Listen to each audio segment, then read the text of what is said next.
Salut, moi c'est Justine. Et moi c'est Christine. Et vous écoutez Crime glacé.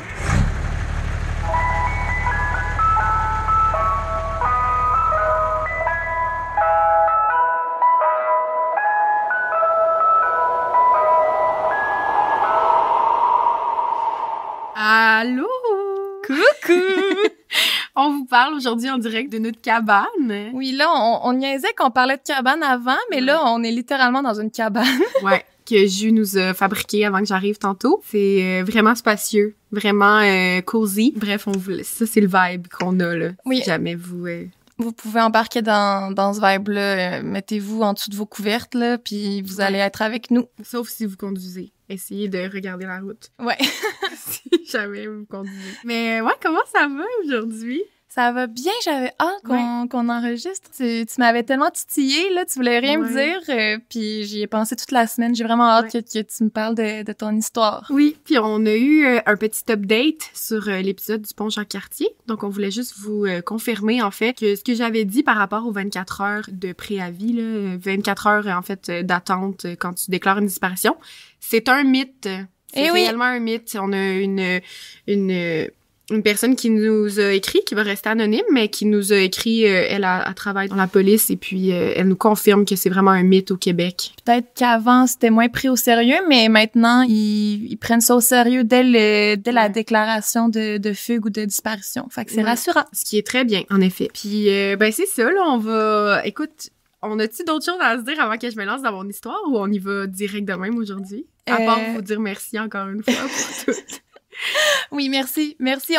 Je pense qu'au moment où on se parle, on a hit le 800 abonnés sur Instagram. C'est insane. En un mois, genre, pile. Ouais. Ça fait quasiment un mois, jour pour jour, qu'on a commencé. Oh! Bon, un mois. Mais c'est fou, c'était quand? C'était genre le 11 mars? 11 février. Puis là, c'est le 11 mars lundi. Joyeux anniversaire à nous deux. Oh! Mais, OK, mais c'est ça, je vais me lancer dans mon épisode. Ouais, let's go! Si tu veux bien que je me lance. Bien sûr que je le veux. La sorte de crème glacée que je vais vous donner aujourd'hui, c'est vraiment pas en lien avec quelque chose de mon histoire. C'est plutôt, en fait, je vous conseille, parce que je vais vous raconter une histoire aujourd'hui qui est vraiment triste. Fait que, comme n'importe qui vit une tristesse, je trouve que de la crème glacée, c'est toujours vraiment réconfortant. Fait que ce que je vous conseillerais aujourd'hui, c'est de manger la crème glacée qui vous réconforte, en fait. Mm-hmm. Fait que peu importe c'est quoi votre saveur, aujourd'hui, on se met dans un bon mood, on pleure si on a à pleurer, on trouve ça triste si on a à trouver ça triste, puis après ça, on mange de la bonne crème glacée. Je suis bien d'accord avec ça. Fait que là-dessus, je voulais te demander d'ailleurs, quelle est ta saveur préférée, Justine? Ah mon Dieu, j'avais peur qu'un jour on se pose la question parce que c'est tellement difficile! Je vais te donner deux choix. OK. Il y a elle qui est plus mon go-to habituel, c'est pâte à biscuits. Ah, mon Dieu. J'aime tellement ça. Moi aussi, c'est la pâte à biscuits, pour vrai. C'est ce que j'ai écrit, de Ben & Jerry. On est toujours pareil, hein? Ouais, ça n'a pas de bon sens. Puis ma deuxième qui est plus funky, que c'est plus ma saveur d'enfance, que je trouve quasiment jamais, mais qu'une bonne fois, je vais m'acheter ça à l'épicerie puis je vais me régaler. Mm-hmm. C'est au Rollo. Ah, mon Dieu. C'est dans gueule. C'est underrated. Ça fait longtemps que j'avais pas entendu ça, en plus. Parce que, tu sais, tu choisis une barre de chocolat, tu prends jamais Rollo, là, c'est random, là, mais c'est fucking bon dans de la crème glacée. Je suis sûre. Convaincue. Je recommande. Fait que réfléchissez à ça. Préparez-vous votre saveur de crème glacée. Écrivez-nous-la en commentaire aussi, si vous voulez nous le dire. Votre crème glacée réconfortante. Et puis, alors j'y vais. L'histoire que je te raconte aujourd'hui traite d'un sujet qui me touche, qui nous touche, qui touche énormément, en fait, puis qui survient de plus en plus, malheureusement, depuis les dernières années. Je vais te parler d'un cas de féminicide au Québec. Et celui que j'ai décidé de te raconter aujourd'hui, c'est l'histoire de Josiane Arguin. Je vais juste faire le trigger warning, en fait, que je parle d'un féminicide, que je parle d'un meurtre très graphique, et que donc, si cet épisode-là est pas pour vous, malheureusement, on va se revoir la semaine prochaine. Oui, n'hésitez pas, on comprend, on respecte ses propres limites, faut s'écouter. Exact.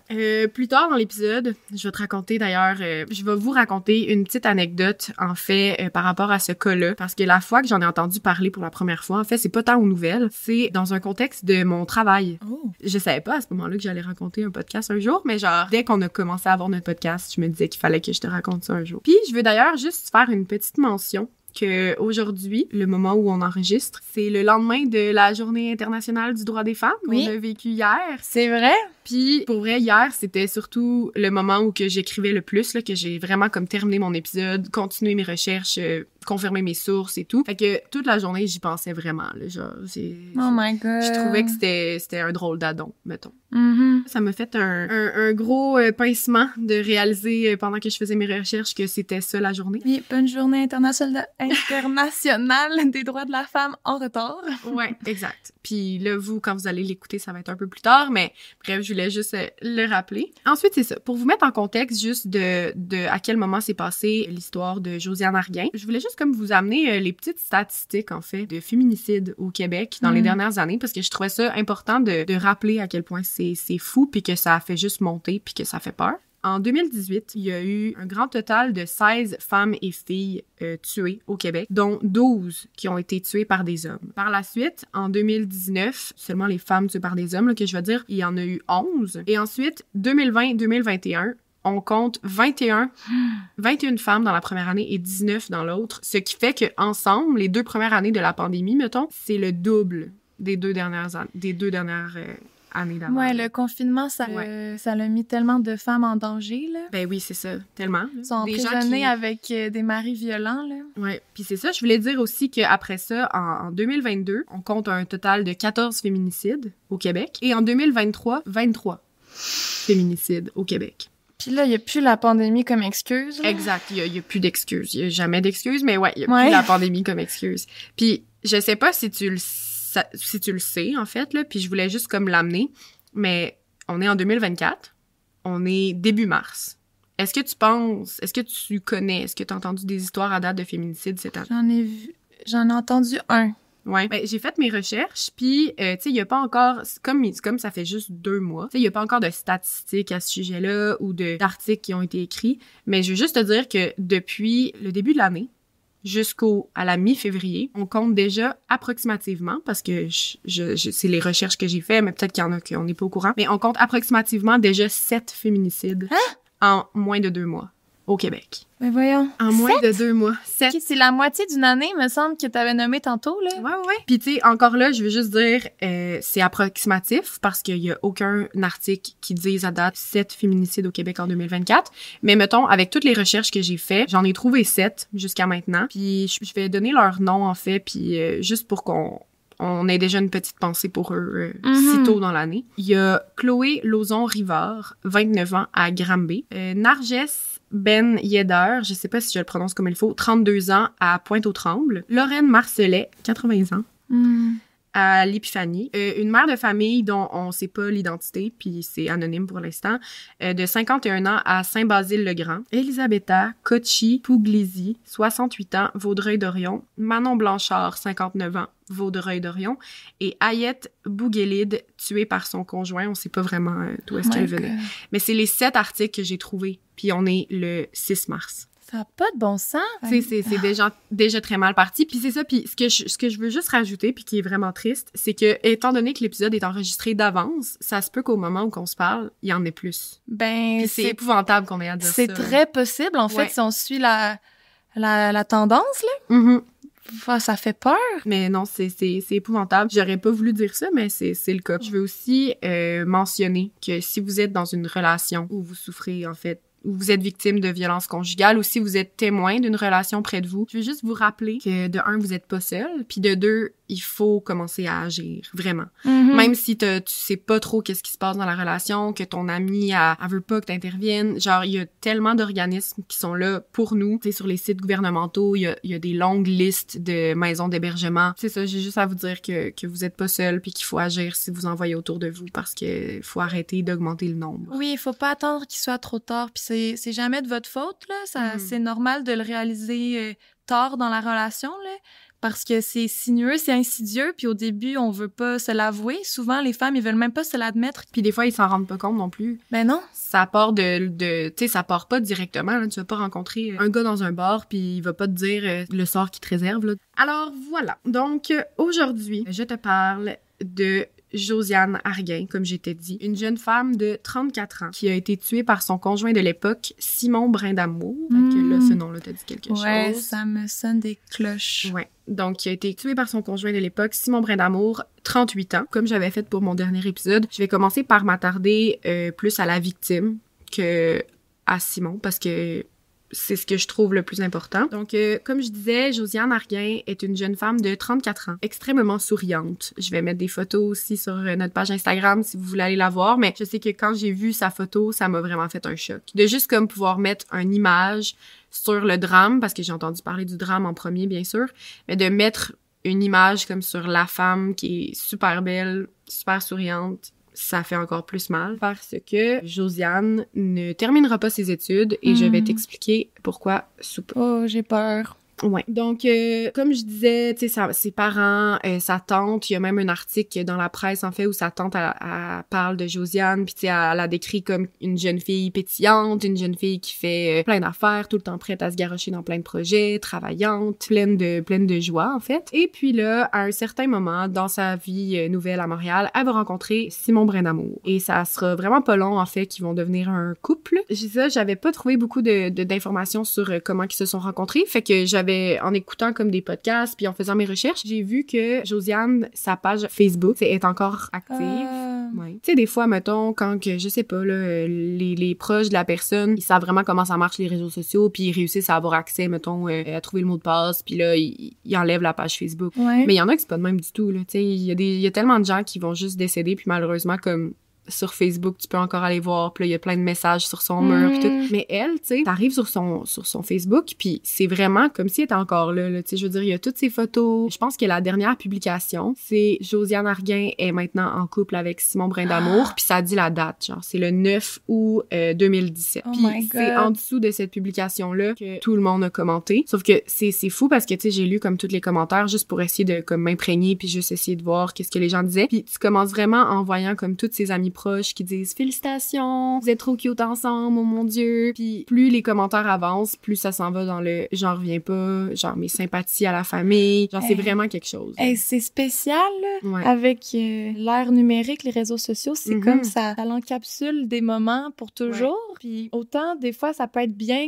d'avoir ces souvenirs là d'elle d'avant sa relation avec Simon, mais de voir ces photos là et tout, des fois c'est peut-être bien. Exemple, moi je connais une fille qui est décédée puis ses parents ils ont gardé sa page active juste pour une fois de temps en temps, ils vont se rappeler les photos qu'elle avait publiées et tout. Ouais, mais chaque année, ça fait que les gens aussi, ils peuvent comme écrire sur sa page. Tu sais, il y a plein de monde qui utilise ça comme un peu un journal. Là, exact, c'est plus accessible qu'aller au cimetière, exemple, ou peu importe. Et là, tout le monde peut envoyer leur sympathie ou se rappeler d'elle chaque année. Mais là, ça doit être vraiment spécial de voir le changement dans la même section commentaires, là. Vraiment, genre, j'en revenais pas. Puis comme, tu vois, comme les commentaires les plus récents, les plus vieux, puis tu sais, elle répondait, puis tu vois encore que tout son profil, c'est écrit, là, comme à travailler à l'Ozone, à travailler au Laurie Raphaël. Tu sais, c'est comme vraiment comme si c'était hier. Tout ça pour dire que le 9 août 2017, c'est là qu'ils ont été officiellement en couple, puis c'est pas mal tout ce qu'on connaît de leur début de relation. Puis ensuite, quelques mois plus tard seulement, ils ont emménagé ensemble dans une petite maison du Parc Extension à Montréal, précisément parce qu'on a l'adresse, au 701 avenue d'Anvers. Déjà au début, leur relation allait moyennement bien. On voit à un moment donné Simon Brindamour, il le dit à la fin, là, puis on va pas juste se baser là-dessus, mais il y avait beaucoup plus de bas que de haut dans leur relation. Donc, ça allait déjà très mal. Simon Brindamour, lui, avait eu une ancienne relation. On va entendre un peu parler de cette femme-là plus tard. Mais il avait eu une ancienne relation et il avait 3 enfants avec cette femme-là. Fait que, mettons, leur relation à Josiane puis à Simon, elle allait pas très bien. Puis là, en plus, comme il y avait la garde partagée de 3 enfants, ça amenait des conflits. Déjà ça jouait un peu de stress dans leur relation. Ouais, c'est stressant. C'est pas tes propres enfants aussi. Ça doit être une position un peu étrange à avoir. Ouais, la mère de Josiane, elle dit par après, mais Josiane était vraiment contente que Simon ait 3 enfants, en fait. Elle a trouvé ça cool parce qu'elle avait toujours voulu fonder une famille, puis elle était rendue là dans sa vie, puis elle avait comme 34 ans, fait qu'elle se disait peut-être que j'en aurais pas moi-même, fait que elle, c'était cool qu'il y ait 3 enfants, elle était contente, elle voulait vivre une vie de famille. Ben oui, je comprends. Ouais. C'est dommage parce que ça leur aurait tellement pu bien tomber si c'était juste pas ce gars-là. Vraiment. Puis sinon, juste pour parler un peu de leurs problèmes dans leur couple, il y avait beaucoup de problèmes d'argent et aussi de dépendance dépendance à l'alcool et à la drogue. Je vais pas trop m'avancer sur le fait que Josiane avait des problèmes de drogue parce que on entend vraiment plus parler de Simon Brindamour qui avait des problèmes de drogue, puis elle, on parle surtout d'alcool. Mettons pour ce qui est de ses proches puis les gens qui la connaissaient bien. Fait que je veux pas comme m'avancer sur le genre de drogue qu'elle prenait, mais je sais que Simon, lui, pour sa part, il avait des gros problèmes de méthamphétamine. Ouais. C'est pas juste de weed. Là. Ouais, c'est quelque chose. Non, exact. Après ça, je vais te parler de sa maman, Gaétane Gilbert, parce que elle, en tant que maman, tu sais, tu te rends compte un peu des fois comment ta fille, est-ce qu'elle va bien, est-ce qu'elle va pas bien. Sa maman, bien sûr, elle habitait à Québec, mais tu sais, elle essayait de parler à sa fille de temps en temps au téléphone. Puis elle s'est vite rendu compte que il y avait quelque chose qui allait pas entre Josiane et Simon. Elle décrit sa fille comme quelqu'un de très intelligente avec beaucoup de caractère. Tu sais, mettons, elle se laisse pas marcher ses pieds jamais. Fait que là, pourquoi la maman Gaétane Gilbert, elle explique que ça va pas bien, en fait, puis qu'elle se rend déjà compte que sa fille va mal, c'est que justement, pour une fille qui a vraiment beaucoup de caractère puis qui se laisse pas faire si facilement que ça, ben elle se rend compte que sa fille est de plus en plus distante avec elle, d'ailleurs. Mettons, tu sais, elle essaye d'y parler au téléphone, elle a jamais le temps pour y parler. Elle y pose des questions, on dirait qu'elle est pas comme d'habitude. Elle répond pas, on dirait ce que Josiane, mettons, répondrait habituellement. Puis, peu à peu, en fait, Josiane, elle va lâcher l'école, elle va lâcher son travail, puis elle va commencer à de moins en moins sortir de la maison. En fait. C'est souvent ça, les premiers signes. C'est vraiment des gros l'isolement, là.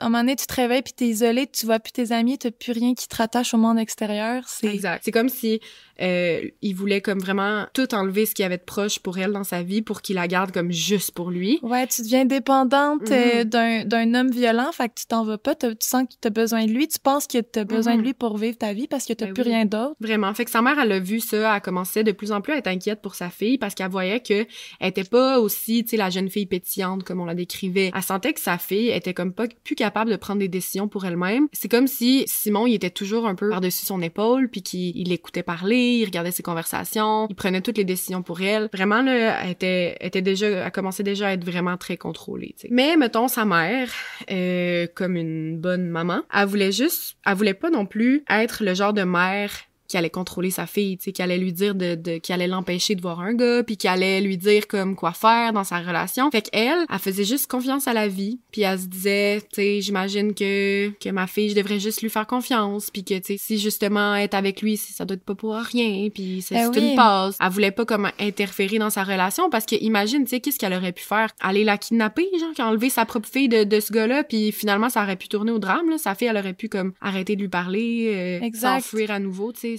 Ouais, c'est un terrain dangereux s'investir là-dedans parce qu'on sait jamais exactement ce qui se passe. Là, c'est sa relation, puis elle est à distance, elle est à Montréal, c'est loin, tu sais pas, là. Tu peux douter que, tu sais, la mère, peut-être qu'elle se disait, j'imagine des choses, c'est peut-être moins pire que je pense. Ça me donne comme encore plus envie de vous dire que si jamais, je sais pas, vous commencez une relation puis que vous sentez ces espèces de signes-là, le tout petit signe là, du genre il trouve ça bizarre que t'ailles voir tes amis, il trouve ça bizarre que t'aies autant d'amis gars, il veut plus tant que t'aies travaillé parce qu'il veut tout le temps passer du temps avec toi, je sais pas. Tu sais, dès que tu sens que tu perds un peu plus de liberté avec quelqu'un, moi dans ma tête, ça devrait être comme un red flag là, automatique. Puis comme la mère à Josiane, elle va le dire plus tard, puis c'est vraiment triste qu'est-ce qu'elle va dire, mais elle en ce moment, je sais pas là, tu sais, on en est où aujourd'hui, mais elle va dire en fait qu'elle vit énormément de regrets face à ça.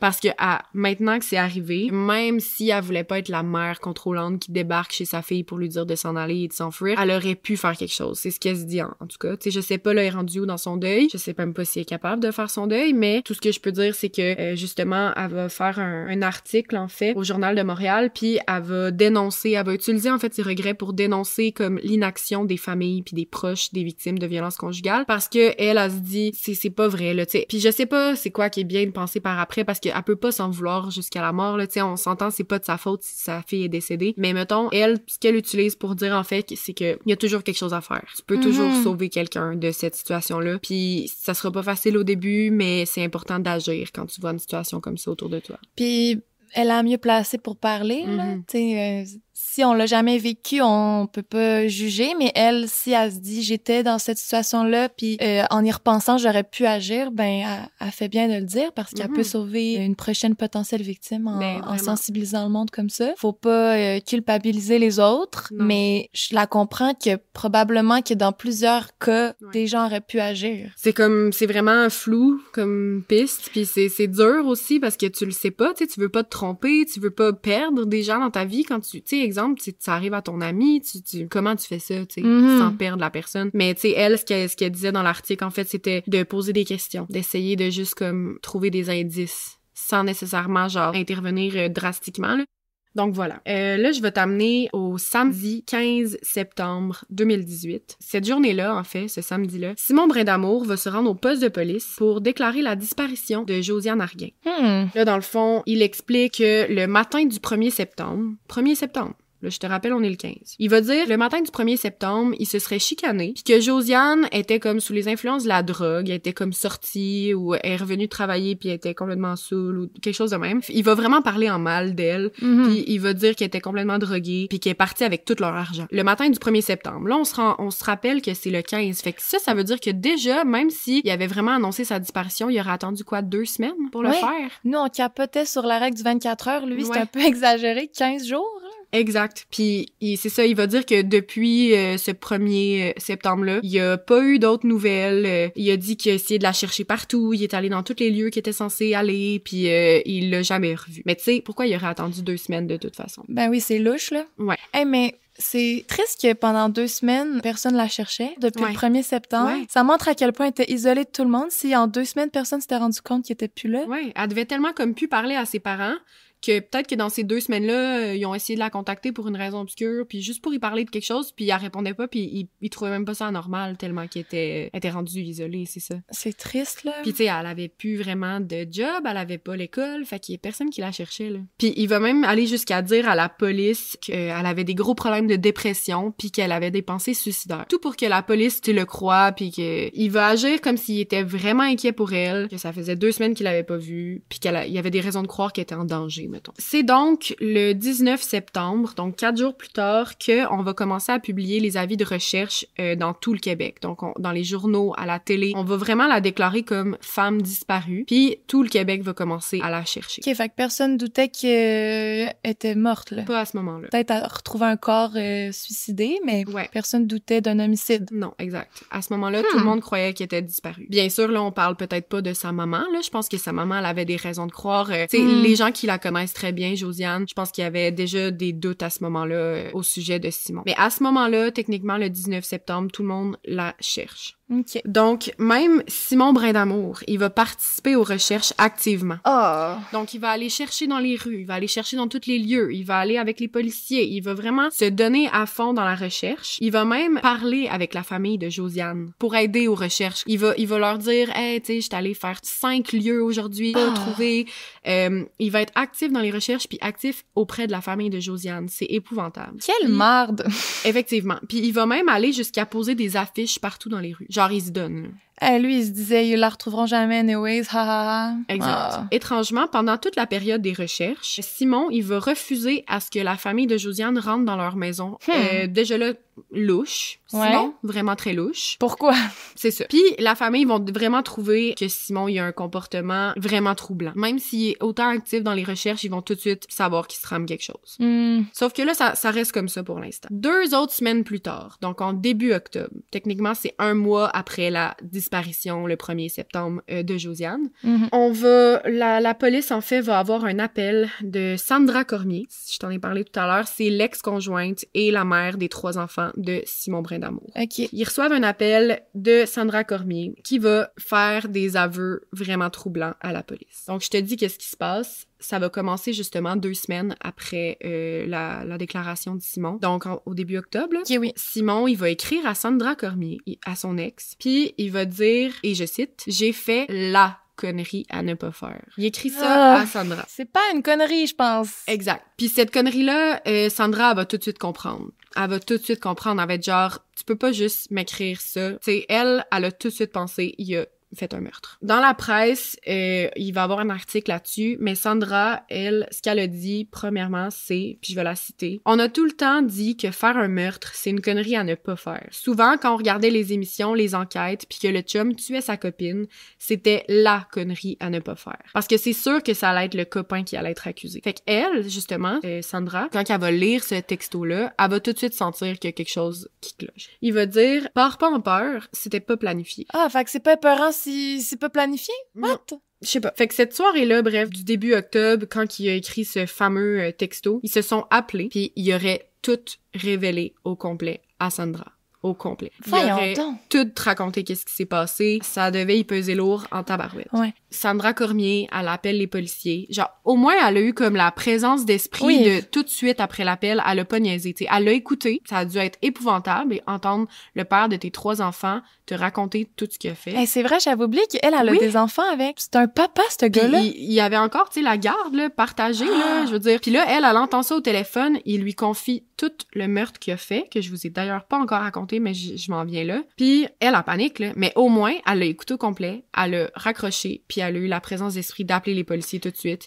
puis de tout raconter qu'est-ce qui s'est passé. Good job, Sandra. Vraiment. Donc, le 1er novembre, soit 2 mois après la disparition de Josiane Arguin, Brindamour sera mis en état d'arrestation à son travail. C'est en pleine nuit, après 7 heures d'interrogatoire, Simon va enfin craquer et refaire toutes les mêmes aveux qu'il avait fait à Sandra. Mais tu sais, ça a quand même pris du temps, là. Tu sais, moi, j'en reviens juste pas que comme... Ça y a pris 2 semaines à rien faire. Et après ça y a pris 2 autres semaines à comme faire semblant de la chercher constamment avec tout le Québec. Mais comment il faisait pour faire semblant, regarder sa famille dans les yeux puis être comme je m'inquiète vraiment pour elle. Ouais. Ah, mon Dieu. Donc là, je vais te raconter, en fait, l'interrogatoire, comment ça s'est passé. Parce que l'interrogatoire, il y a beaucoup de bouts qui sont disponibles sur YouTube. Puis c'est vraiment pas facile à entendre, là. Donc, je vais juste commencer par te parler un peu de l'interrogatoire, puis tu vas vite comprendre, en fait, ce qui s'est passé la soirée du 1er septembre. Dans l'interrogatoire, il va commencer par raconter que le matin du 1er septembre, il se serait chicané pour une raison qu'on ignore, puis qu'il aurait vraiment commencé à... Tu sais, il y a une grosse crise là, qui aurait éclaté. Par la suite, je crois qu'il aurait commencé à utiliser la violence envers elle pendant leur chicane, puis même qu'elle se serait blessée. Puis là, il raconte dans l'interrogatoire qu'il est en train de comme penser ses blessures, puis il essaie de... Trop gentil. Puis à ce moment-là, Josiane serait sortie de la maison en courant par la cour arrière, puis aurait crié qu'elle était une femme battue. Puis si je comprends bien l'histoire, parce que tout ça... Tu sais, c'est comme dit par lui, mais dans son interrogatoire, il est en pleurs, là, Brindamour. Puis est-ce que tout ce qu'il dit est complètement vrai? Y a-tu perdu la notion du temps? C'est flou. Mais tu sais, de la manière qu'il a l'air de raconter ça, c'était le jour, là. Ah, une femme, elle sort dans sa cour, puis elle gueule qui est une femme battue. Puis là, je vais le citer dans les mots exacts que lui, il l'a raconté, juste pour mettre l'accent sur à quel point c'est épouvantable. Il dit... Elle s'en va dehors, dans la cour, sauter dans les cèdres esti en criant « Je me fais battre, je me fais battre! » Là, j'ai pogné une baguette de poule, puis je suis sortie dehors, puis j'y ai dit « Si tu veux être une femme battue, esti, tu vas savoir c'est quoi une femme battue. Donc là, on comprend qu'est-ce qui va se passer. Il va ensuite sortir dehors et la frapper avec la baguette de poule à maintes et maintes reprises. Et là, dans son interrogatoire, la manière qu'il raconte ça, il dit « Demande-moi pas combien de coups esti, je le sais même pas. Je sais vraiment pas. » Il va dire ça. Donc, ce qui s'est réellement passé cette journée-là, c'est qu'il aurait commencé à la battre avec la baguette de poule, queue de billard qu'on appelle, tellement fort qu'à un certain moment, la baguette a cassé en 2. Ensuite, il l'aurait traînée dans la maison de force, puis il aurait continué à la frapper avec un bat de baseball. En racontant c'est tous les événements qui s'est passé aux enquêteurs dans la salle interrogatoire, il va même mimer Josiane en train d'essayer de se débattre. Ensuite, elle se serait effondrée, elle baignait dans son sang, et quelques minutes plus tard, elle serait décédée. Voyons donc. Mais personne l'a entendu crier dehors? C'est ça. Non. En même temps, tout le monde crie bien des affaires ouais, à Montréal. C'est ça. Peut-être tout le monde était parti travailler aussi, puis qu'eux autres, je sais pas. On va le lire plus tard, mais c'était pas la première fois qu'il y avait de la violence conjugale dans leur couple, puis que la police devait se pointer à cause de cris ou de trucs comme ça. Ça m'enrage, ces affaires-là. Donc, à l'intérieur, comme je te disais, il va la battre à mort avec un bat de baseball, puis il va frapper jusqu'à temps qu'elle ne bouge plus. Ensuite, il aurait essayé de lui faire le bouche à bouche, puis il va dire dans son interrogatoire, j'essayais de faire le bouche à bouche, j'essayais de la réanimer, mais j'étais pas capable parce qu'il y avait trop de sang dans sa bouche. Ben oui, à cause de toi. Ben oui. Franchement. Ouais. Il serait allé ensuite au magasin pour acheter au moins un peu de pellicule de plastique pour pouvoir le mettre dans sa chambre, déposer le corps ensanglanté de Josiane et il aurait parti l'air climatisé en fait pour comme garder son corps là pendant qu'il fait le ménage du reste de la maison. Oh my god, c'est tellement morbide là. Ah, c'est dégueulasse. les policiers puis les enquêteurs de l'enquête, les enquêteurs de l'enquête, ouais, effectivement, ils vont se présenter au 701 avenue d'Anvers avec des cadaver dogs, genre des chiens pisteurs, pour renifler les cadavres, pour essayer de trouver si à quelque part dans la maison ou dans la cour arrière ou peu importe où, il y aurait des traces de Josiane. Ils vont commencer par amener les chiens dans la cour. La baguette de poule était encore dans la cour, cassée en deux. Ben voyons. Fait que ça, c'était la première chose qu'ils ont pu récupérer sur les lieux, là, de un. Puis, ils ont creusé, là, toute la cour au complet. Parce que eux, à ce moment-là, comme il y avait pas de corps en question, ben, eux, ils se sont dit, tu sais, c'est possible qu'ils aient enterré le corps dans la cour. Fait qu'ils ont déterré tout le terrain au complet, là. Ils ont creusé. Ils ont cherché avec les chiens. Il y avait comme des traces, tu sais, je veux dire clairement c'est passé par là, il y avait la baguette de poule dehors, mais ils ont rien trouvé enterré dans la cour. Après ça, ils sont rentrés à l'intérieur, ils vont mettre des pellicules de plastique noir, genre des sacs de poubelle dans toutes les vitres de la maison, puis ils vont utiliser du luminol qui est comme un procédé chimique que tu vaporises un peu partout dans la maison, puis ensuite tu fermes les lumières, puis avec une lumière ultraviolette, tu vas pouvoir trouver des traces de sang. Fait qu'ils vont vaporiser ça à la grandeur de la maison. Puis là, j'ai pas besoin de te dire qu'il y en avait partout. Puis c'est fou, là, parce que, tu sais, juste en trouvant comme la baguette de poule et en voyant le résultat du test avec le luminol, là, ils ont été capables de l'arrêter. Mais là, je te ramène à qu'est-ce que Simon Brindamour il a fait après le 1er septembre, en fait. Il aurait gardé le corps de Josiane 3 jours dans la maison. Ouais. Donc, il aurait, pendant ces 3 jours-là, il aurait gardé le corps au frais, entre guillemets, là. Genre à l'air climatisé, qu'ils disent. C'est pas tant frais, là. Yark. Ouais. Il l'aurait gardé au frais pendant 3 jours. Pendant ce temps-là, il aurait, entre guillemets, fait le ménage de toute la maison. Puis, il aurait ensuite amené le corps de Josiane dans le bain de la maison. Et il l'aurait nettoyé avec de l'eau de Javel pour enlever toute trace de sang sur son corps à elle, pour qu'elle soit complètement lavée. Et ensuite, il l'aurait mis dans une grosse poche de hockey. Après ça, Brindamour, il va prendre comme les prochaines nuits, en fait, pour aller faire du vélo, pour aller comme regarder dans les rues autour où est-ce qu'il pourrait jeter le corps de Josiane, prendre ce moment-là aussi pour réfléchir, pour penser à autre chose, pour comme trouver qu'est-ce qu'il fait, parce que là, il est comme, j'ai le corps de Josiane chez nous, faut que je trouve quelque chose. Donc, je vais faire du vélo pour m'aérer l'esprit. Il y aurait aussi, pendant ce moment-là, appelé un entrepreneur. C'est comme pas clair, on n'a pas le nom de la personne, mais il aurait témoigné en cours pour avoir un véhicule qui vienne chercher le corps de Josiane. Ouais, je vais le citer, là, ce que le monsieur entrepreneur de quoi, je sais pas, là, il y avait peut-être des véhicules ou une compagnie, je sais pas. Mais il va dire, il m'avait demandé un chauffeur silencieux. Il était venu me voir où je travaillais pour me dire qu'il cherchait plutôt quelqu'un avec une auto qui ne dit pas un mot. Il est ensuite venu me voir où je travaillais pour me dire qu'il cherchait plutôt quelqu'un avec une auto qui ne dit pas un mot et qu'il avait une longue route à faire. Il avait une odeur d'alcool. Je lui ai répondu qu'il était bien bizarre et qu'il devrait rentrer chez lui se coucher. Il était en sueur, il ne m'écoutait pas vraiment. Et ça fait peur. Ça fait vraiment peur. Dans les jours qui ont suivi, après avoir fait du vélo quelques nuits, il serait parti avec la poche de hockey, puis il aurait pris l'autobus de ville pour se rendre à Saint-Michel, dans le quartier qui est quand même pas loin, dans le nord, là, pas loin du parc Extension. Et c'est dégueulasse avec le corps dedans, là, dans la poche, là. Ouais. Avec le corps de sa conjointe dans la poche de hockey. Puis ça, c'est un trajet de bus d'environ 30 minutes. Plein de monde, là, ont été dans cet autobus-là, là. Il était pas tout seul dans l'autobus, là. Genre, il a pris l'autobus. Il aurait pu se payer un fucking taxi, quelque chose, là. C'est dégueulasse. Pourquoi il est...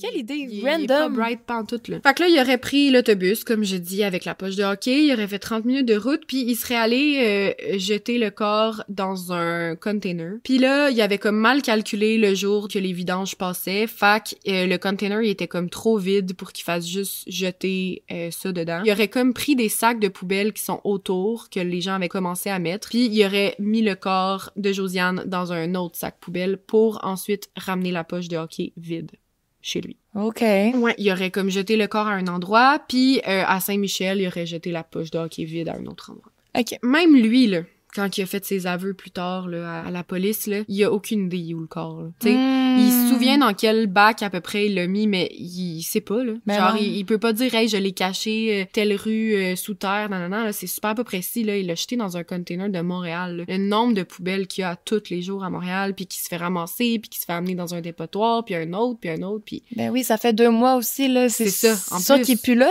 le corps. Ben là. oui, pendant 2 semaines, comme on a perdu du temps. Après ça, il a déclaré une disparition. Ils ont pas cherché dans des dépotoirs directement, là. Mais il l'a pas dit, là. Donc, après tout ça, là, Après l'interrogatoire de Brindamour, après les recherches pendant l'interrogatoire que les policiers vont faire à la maison, quand ils vont enfin savoir qu'il a jeté le corps dans les ordures, ils vont quand même essayer de faire des recherches. Fait qu'ils vont envoyer des dizaines et des dizaines de policiers dans un site d'enfouissement de déchets à Berthierville, dans la Naudière. Parce que selon, mettons, le container qu'il y avait, la compagnie qu'il y avait, les dépotoirs et tout, bon, ben, ils savaient que probablement que s'il l'avait jeté là, ben, les déchets des dernières semaines auraient été dans ce site d'enfouissement-là. Okay. Mais on s'entend, le temps a passé, là. Fait que comment tu fais pour trouver, tu sais, c'est une aiguille dans une botte de foin, là, cette histoire-là. Exact. Donc, le matin du 3 décembre 2018, on est rendu en décembre, tu sais, on s'entend, là, c'est depuis comme le 1er septembre, là, que ça s'est passé tout ça, là. Le matin du 3 décembre, comme je disais, des dizaines de policiers se rendent au dépotoir pour essayer de trouver Josiane. Les fouilles auront duré 7 jours consécutifs. 7 jours, là, où est-ce que, genre, les policiers travaillaient dans des conditions épouvantables. Ouais, yark! Tu sais, je veux dire, dans un site d'enfouissement, là, comme ils fouillaient à travers les déchets à tous les jours pour essayer de trouver un corps. C'est quand même... C'est la pire job, là! C'est la pire job. Puis, pour te dire, on parle d'un total d'environ 1000 camions qui auraient eu le temps de décharger leurs déchets sur le site depuis qu'ils l'avaient jeté. C'est énorme! C'est énorme, là. Comme, c'était déjà une job qui était pratiquement impossible à faire, mais ils ont tout essayé, t'sais. Ouais, je respecte ceux qui ont essayé, là. Donc, les policiers, en tout, ils étaient environ 70, ils étaient vraiment motivés parce que, justement, leur motivation première, c'était d'au moins être capable d'apporter à la famille de la victime puis aux proches, tu sais, de la victime, une façon de commencer leur deuil, tu sais, parce que eux, comment tu peux faire un deuil, commencer ton deuil si t'as aucune idée, tu sais, il est où le corps? C'est épouvantable, tu sais, il a empêché à tellement de monde de pouvoir, comme, pleurer Josiane comme il faut, avoir un corps, avoir des funérailles comme il faut, tu sais, il a empêché tellement de choses, là.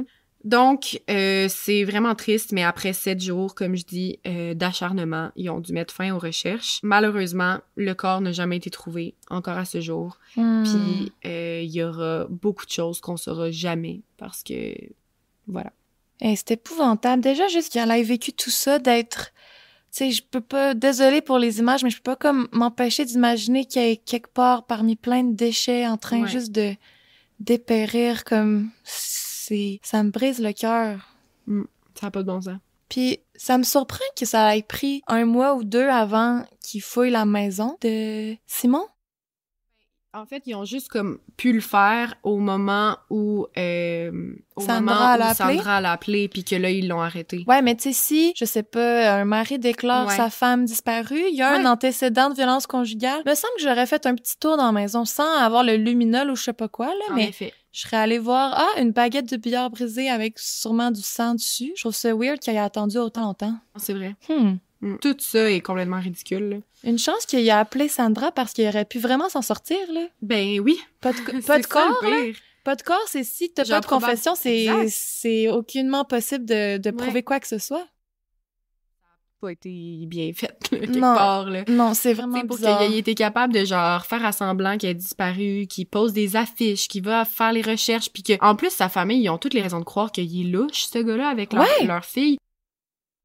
Dans la maison, tu sais, me semble si ta femme est disparue, justement, t'es comme...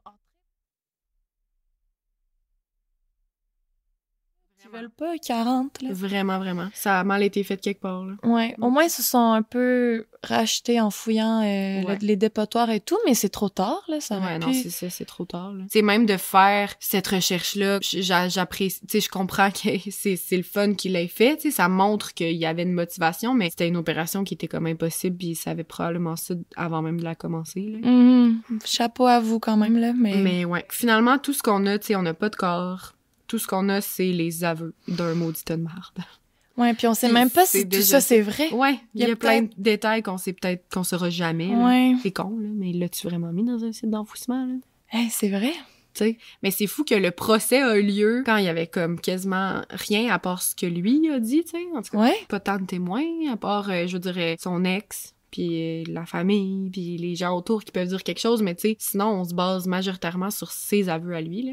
Ouais. Donc, le procès va commencer en pleine pandémie, à l'automne 2020, ce qui est quand même beaucoup après, là. Puis, il va s'étendre sur une période de 2 mois. Pendant le procès, la défense, qui est Madame Maxime Raymond. Hey, c'est fou de défendre du monde de même. Ouais. Quel job de Moi, ça m'a merde. surpris aussi que c'était une femme, mais bon. Dans un cas de féminicide, là, je sais pas, mais j'étais comme... Regarde, je comprends que c'est ta job, puis tu la fais peut-être bien, puis tu gagnes ta vie avec ça, puis je sais pas trop comment ça fonctionne, mais moi, j'aurais aucune chance que je défende quelqu'un qui a commis un meurtre sur une femme. Mais bon, elle, ce qu'elle a pris, en fait, pour justement sa défense, c'est qu'elle a mis l'accent sur le fait que c'était un homicide involontaire, donc que c'était non prémédité, qu'il avait pas pensé faire ça avant. Majoritairement, en fait, sa défense, c'était que Brindamour, il y aurait eu un épisode de dissociation au moment où il aurait assassiné sa conjointe, comme s'il avait eu genre une bulle au cerveau. Genre son cerveau a comme dissocié pendant un instant, puis c'est arrivé. C'était pas prémédité. Okay. Fait que c'est ça sa défense en fait. Puis elle sait très bien dans sa défense qu'il va aller en prison pareil, mais elle demande le moins possible. Là, ouais. Je pense qu'elle demandait comme 13 ans de prison, quelque chose de même, quand même. Okay. La couronne, pour sa part, qui est Madame Catherine Brabant, une autre femme, on dirait que je l'aime plus. Ouais. Donc la couronne va tout de suite contredire la défense sur l'espèce d'épisode de dissociation en apportant vraiment rapidement que la personne qui commet un acte criminel en période de dissociation, ben premièrement, quand t'as une dissociation, à un certain moment, tu te réveilles, puis tu réalises que t'as fait quelque chose de mal, puis tu te sens mal, puis t'as des remords, puis c'est comme si tu te réveillais d'un mauvais rêve. Mm-hmm. Sauf que l'affaire, c'est que dans son aveu, Brindamour, il va tout dire ce qui est arrivé. Ouais, il s'en rappelle. Il s'est jamais endormi, là. Il s'est jamais comme dissocié techniquement. C'est facile à prouver, en fait, là. Il dit tout ce qu'il a dit lui-même. Pas juste les gestes qu'il a commis, mais les paroles qu'il a dites. Fait que, clairement, ça fonctionne pas. Mm-hmm. Puis, souvent, justement, une autre affaire d'une dissociation, c'est que quand tu te réveilles, t'as plus aucune mémoire de ce qui s'est passé. Ben, c'est ça. Complètement pas le cas de monsieur Simon Brindamour. Donc... Ben, nice try, là. Ouais, nice try, mais c'est ça. Simon, il se souvient de tout ce qui s'est passé, puis malheureusement, malheureusement pour lui, il va tout avoir avoué au policier, fait que ça fonctionnera pas. Sandra va également être là au procès pour tout dire ce qu'il lui avait dit au téléphone, puis pas mal tout concorde avec ce qu'il a dit, à part que Simon, il a pas parlé de batte de baseball dans son interrogatoire, mais qu'à Sandra, il aurait parlé de ça. Rendu là, c'est ça. Puis je sais pas si tu le sais, mais est-ce que Sandra, elle avait vécu de la violence conjugale avec? C'est jamais dit, non. Donc, par la suite, durant le procès, on va vraiment la couronne va vraiment mettre l'accent sur la violence que Simon avait déjà depuis bien longtemps, là. Donc, de toutes les crises qu'il avait fait envers Josiane, le fait que la police serait intervenue à leur domicile plusieurs fois, justement, comme je t'avais dit tantôt. À un moment donné, il y a aussi un collègue de travail, en fait, qui va rapporter que Simon, à un moment donné, à la job, il s'était vanté comme quoi, genre, suite à une chicane, il lui en aurait calissé toute une. Fait qu'il se vantait de ça à ses buddies au travail, que genre, il était déjà violent avec elle. Ah, mais les buddies, red flag, là, ses amis qui a rien dit, c'est quoi, ils battent toutes leurs femmes, eux autres? C'est quoi cette affaire-là? Je sais pas. Mais tu sais, là, je veux pas parler de son collègue, là, mais tu sais, s'il l'a rapporté après, je sais pas à quel point comment il a réagi, là, quand il s'est fait dire ça, il a-tu ri, genre, oh ouais, fucking nice, ou genre, il était vraiment contre ça, puis il a vu un red flag tout de suite. J'espère, parce que c'est pas drôle, là. Même s'il niaisait puis il l'avait pas fait pour vrai, c'est pas des blagues à faire, là. Ben non, vraiment pas. Puis, pour ce qui est de Simon, ben tu sais, il y a pas justement grand-chose de son côté, là. Une des seules affaires qu'il y a de son côté, c'est que sa mère est venue en cours, puis elle a donné une lettre au tribunal comme quoi son fils était un bon petit garçon. Je sais pas comment je me sens. Je vais m'abstenir. Ça change complètement rien ce que tu dis, madame. Mais ça doit quand même être difficile de voir que ton petit-fils, ton petit garçon, il devient un assassin batteur de femmes, là. Ouais. Ça doit être difficile à avaler, là. Ben oui. Je comprends. Puis que tu veux le mieux pour ton fils, puis que tu veux pas qu'il y ait une trop grosse sentence en prison. Mais je sais plus si c'est un bon petit garçon rendu à 38 ans, là, puis un meurtre à son actif, là. Ouais, vraiment. C'est même là, je suis comme... Peut-être que c'était justement qu'elle est pas capable de se l'admettre à elle-même, là, mais qu'elle envoie une lettre au tribunal après ce que son fils vient de faire. Je sais pas, moi, je peux pas comprendre comment je me sentirais, tu sais, je suis pas mère, encore moins mère d'un violent. Je sais pas comment qu'elle fait. J'aurais honte, on dirait. Non, moi, je serais comme, il mérite sa sentence, mais je vais aller le voir en prison, au pire, puis je vais m'assurer qu'il aille bien, mais il faut qu'il paye pour ce qu'il a commis. Vraiment. Mais justement, tu sais, heureusement, le procès, comme je disais, il aura duré 2 mois, puis la décision du jury a allé dans le sens qu'on l'espère tous. Donc, c'est le 8 novembre 2020, en pleine pandémie, que le jury va déclarer Simon Brindamour coupable de meurtre au second degré, donc non prémédité, de Josiane Arguin, et également outrage à un cadavre, étant donné qu'il a bougé le corps, il l'a lavé, il l'a battu, même quand il était déjà décédé, il l'a bougé, il a jeté le corps on sait tout ça.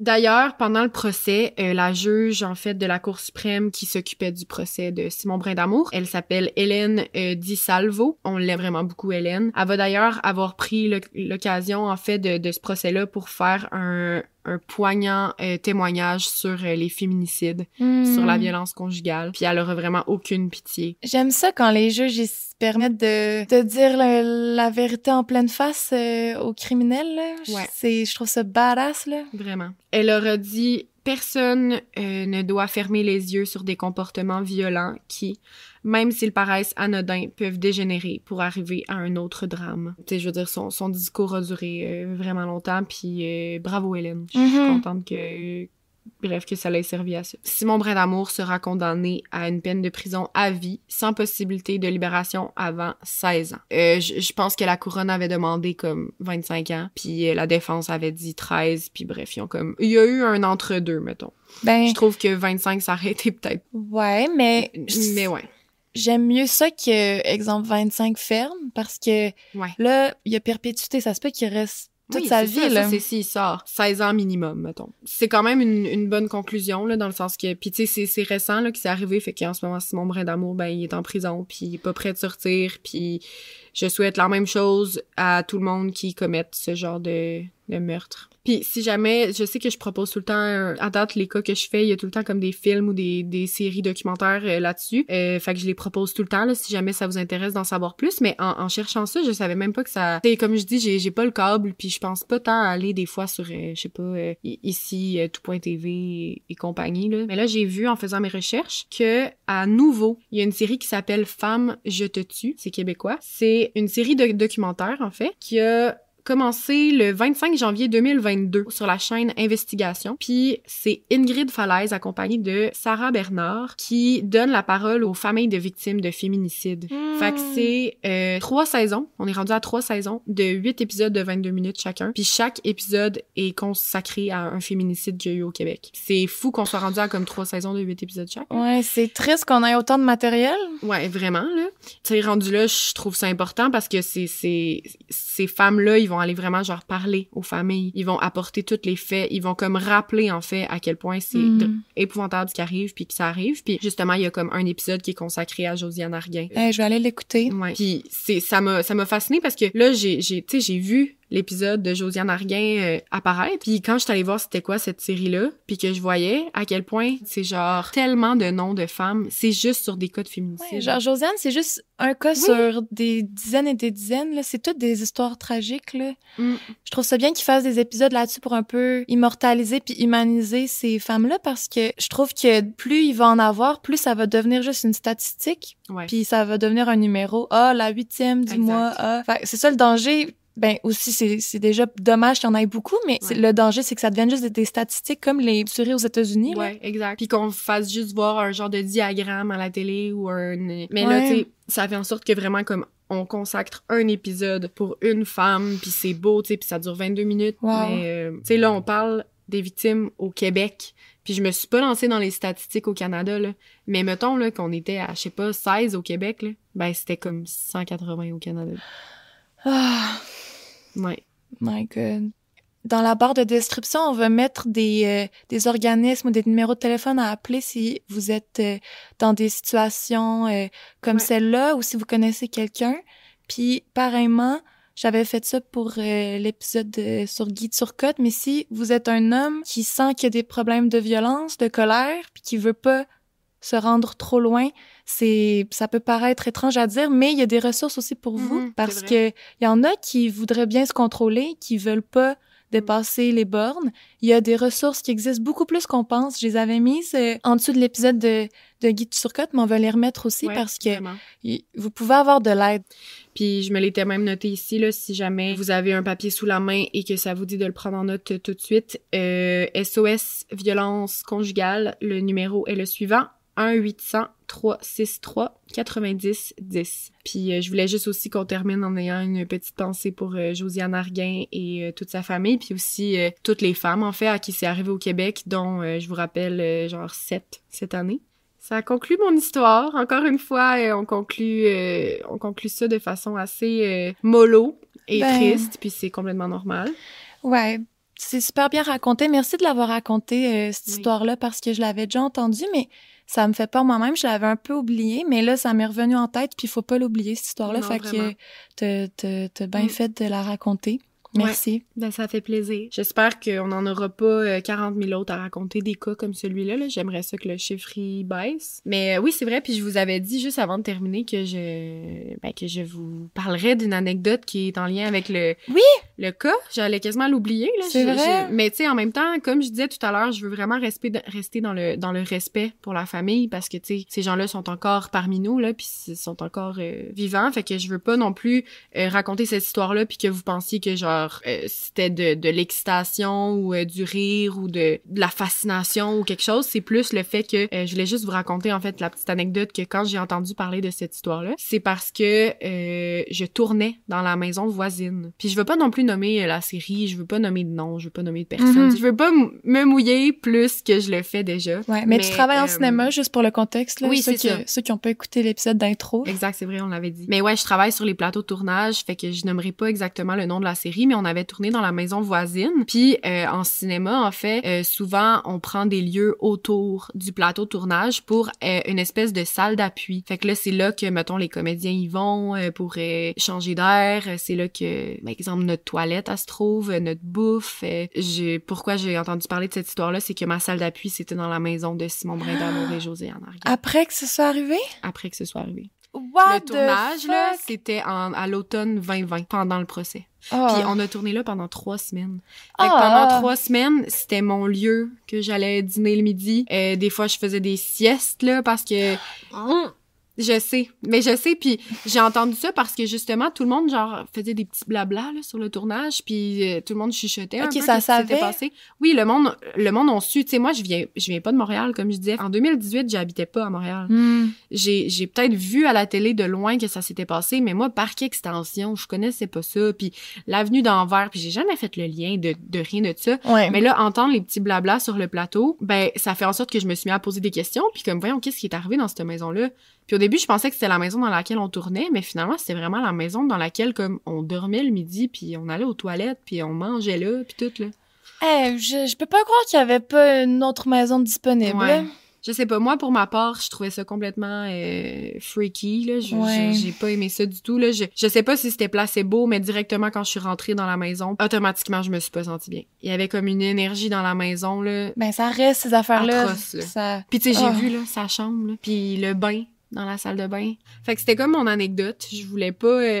je veux pas non plus m'éterniser là-dessus, mais... Non, mais c'est quand même un bizarre d'adon, là. Oui, c'était un bizarre de contexte, en effet, quand j'ai appris ça. Je savais pas à ce moment-là que je voulais faire un podcast de True Crime un jour, mais quand on en a fait un, ben c'est ça. Je me disais, crime, faut que je raconte ça. Ça ressemble à ça pour mon épisode. Si vous avez aimé cet épisode, n'hésitez pas à nous donner une note sur Spotify et Apple Podcast. Ça nous aide beaucoup à rester dans les algorithmes. Ça nous fait full plaisir de lire vos reviews. Merci à ceux qui l'ont fait, c'est vraiment gentil. Oui, vraiment. On est aussi, comme on l'a dit, sur Instagram, Facebook. Nos épisodes sont maintenant sur YouTube aussi, si vous aimez. Il n'y a pas d'image, là, mais si vous voulez, vous aimez mieux cette plateforme, vous pouvez nous suivre là-dessus aussi. Puis ben, sinon, on se voit la semaine prochaine. Oui, on se voit la semaine prochaine. Ça risque d'être plus doux. Oui, mon indice, là, c'est rire, rigolade. Malade. Ben, écoute, ça va nous faire du bien. Ben, merci de nous avoir écoutés. Oui, merci. Bye bye. Bye!